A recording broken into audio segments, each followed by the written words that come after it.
سوراخی نداشته باشد، مرگ آنجا داخل می شود. مرگ در آنجا شما را البته می یابد. از مرگ گریز نیست.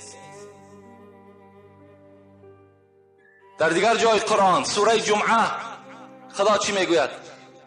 قل، این امر به سوی محمد بود صلی الله علیه و سلم. ای محمد، قل ان الموت الذي تفرون منه فانه ملاقيكم ثم تردون الى عالم الغیب والشهاده فینبئکم بما کنتم تعملون.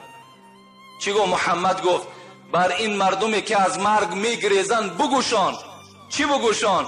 فانه ملاقیکم.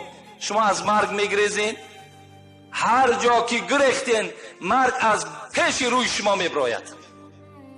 هر جا که میخواین روین مرگ از پیش چشم شما میبراید. از مرگ گریخته نمیشود. سرزمین شما جان به حق تسلیم میکنین، اینش هم شما نمیدونین. در کجا شما وفات میکنین هیچ کس نمیداند.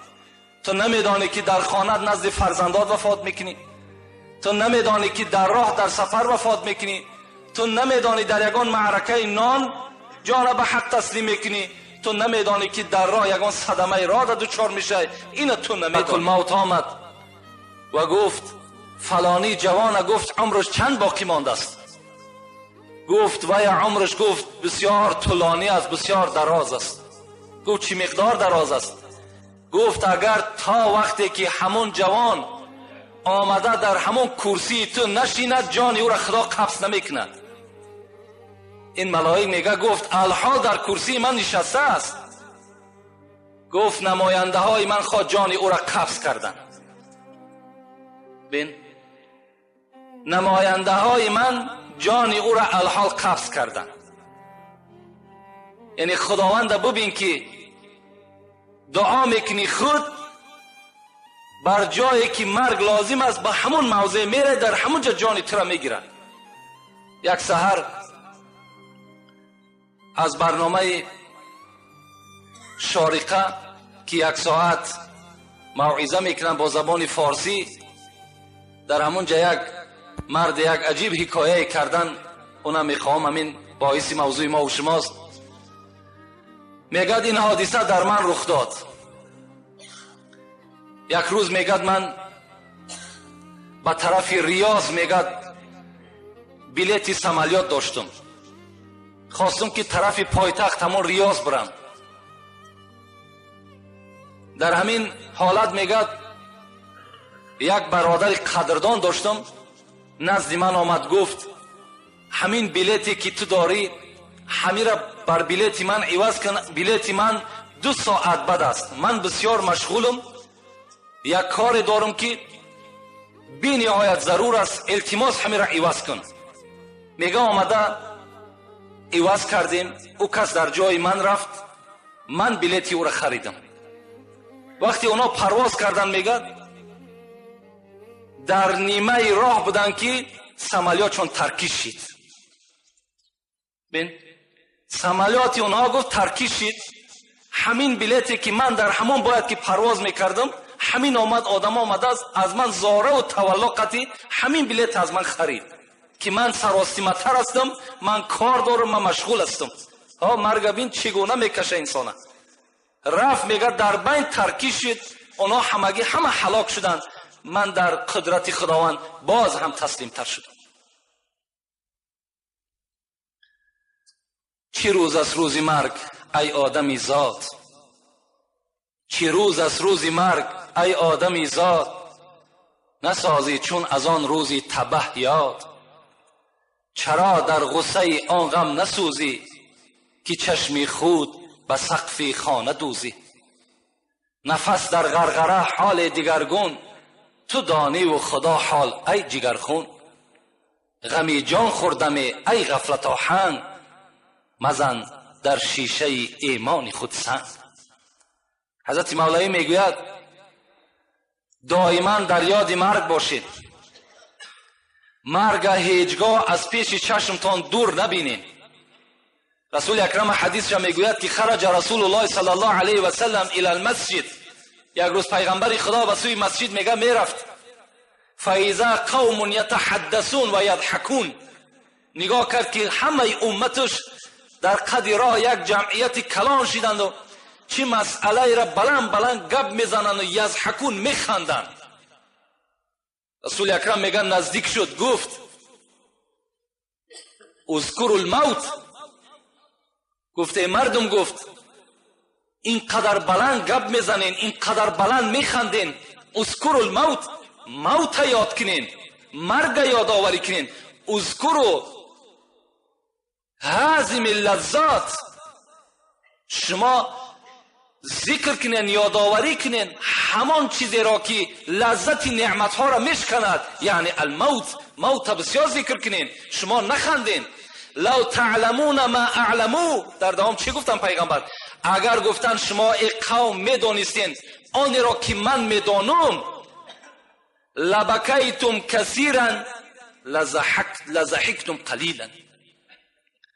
اگر شما آن چیزی را که من میدانم میدانستین، هر آینه شما گریه را بسیار میکردین و خنده را کم میکردین. آن چیزی را که من میدانم. لو تعلموا البهائم ما اعلم من الموت. رسول اکرم میگه اگر حیوان ها میدانستند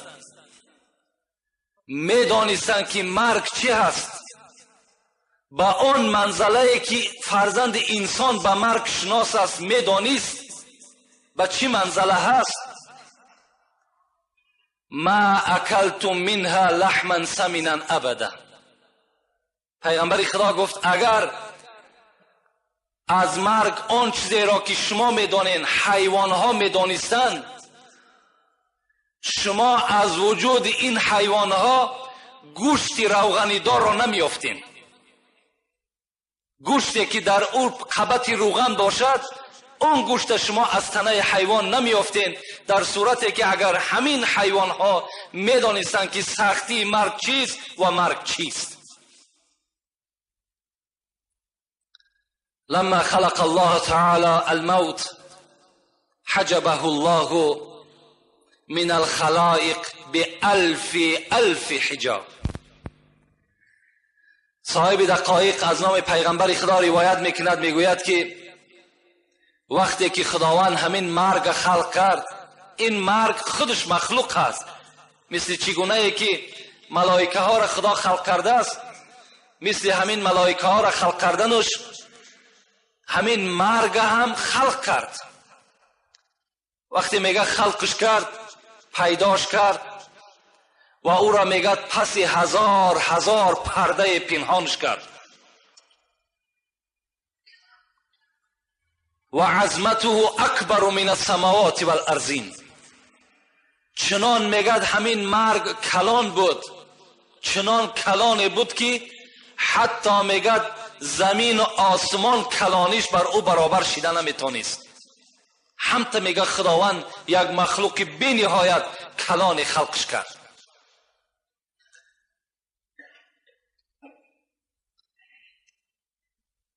لا یدرون مکانه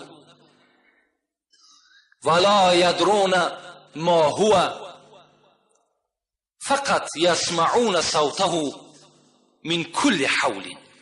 صاحب دقایق میگه یگان ملائک نمیدانست که این چی هست و مکان این در کجا هست، فقط آوازش میشنیدن که میگه داد میزد، فریاد میزد، فریادش میشنیدن، لکن نمیدانستن در کدام مکان است و این چی باشد، چی وظیفه را اجرا میکند، اینش نمیدانست.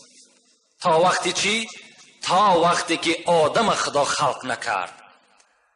وقتی میگه آدم خدا خلق کرد، این مرگ میگه فرمایش داد که بالای همین تمام مخلوق من پرواز کن.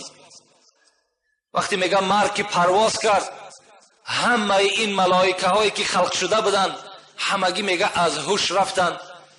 بعد مدتی میگه خداوند باز در مکان خودش همین مرگ قرار داد و گفت یا عزرائیل قد سلطتک علیه. عزرائیل گفت این مخلوقی که دارم ایرا نامش مرگ است، من بالای این مرگ تو را مسلط گردانیدم، تو بالای این غلبه میکنی و این از آن تو هست. عزرائیل حیرت ماندن، گفتن به ای قوه آخذوه. خداوند گفت این بزرگی را بین، کلانی را بین، قوتی را بین، با کدام قوه می را میگیرم؟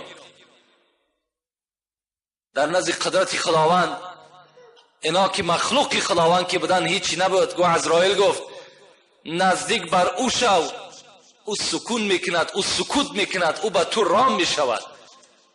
وقتی میگه عزرائیل که بر او نزدیک شدم، در حال میگه سر پیش من تعظیم کرد و محتاج بر من شد. از اون روز اعتباراً این مرگ در دست کی رفتی؟